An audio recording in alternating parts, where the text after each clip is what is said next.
the map that shows Antarctica without ice, 500 years before satellites.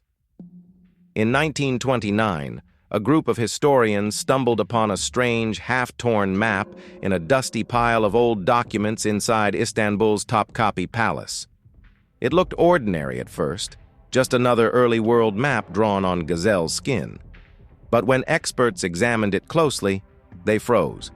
This map, drawn in 1513 by a Turkish admiral named Piri Reis, seemed to show Antarctica without ice. Here's the weird part.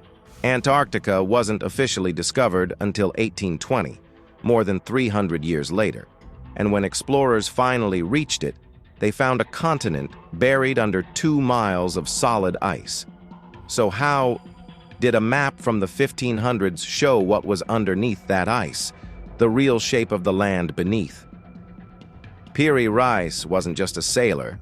He was a cartographer, a master map maker in the Ottoman Navy who claimed he created his map using ancient source charts, documents that had been passed down from the time of Alexander the Great. His map was a compilation, drawn using records from ancient Egypt, Greece, and possibly even earlier civilizations.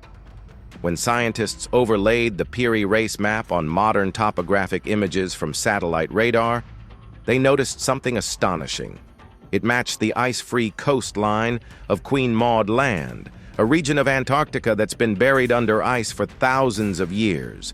According to geological data, that coastline hasn't been visible for at least 6,000 years, maybe longer. That means whoever first mapped it would have had to live before recorded history, when the continent was warm and ice-free. So how did a 16th century man draw something that should have been impossible to know? Some researchers believe the answer lies in ancient lost knowledge. Maybe advanced civilizations, like the Atlanteans, mapped the world long before our modern history began, and fragments of that knowledge survived through time, copied and recopied across generations. Others argue it's pure coincidence, that the resemblance is just a fluke of cartography. After all, the Piri Reis map isn't perfect. It mixes parts of South America with Antarctica, and its scale is off in places.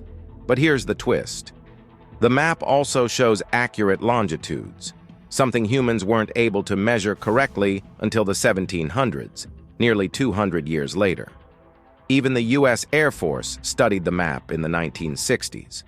Their report concluded that the depiction of Antarctica's coast appears to be a true representation of landforms beneath the ice cap. In other words, it shouldn't exist. Yet, it does.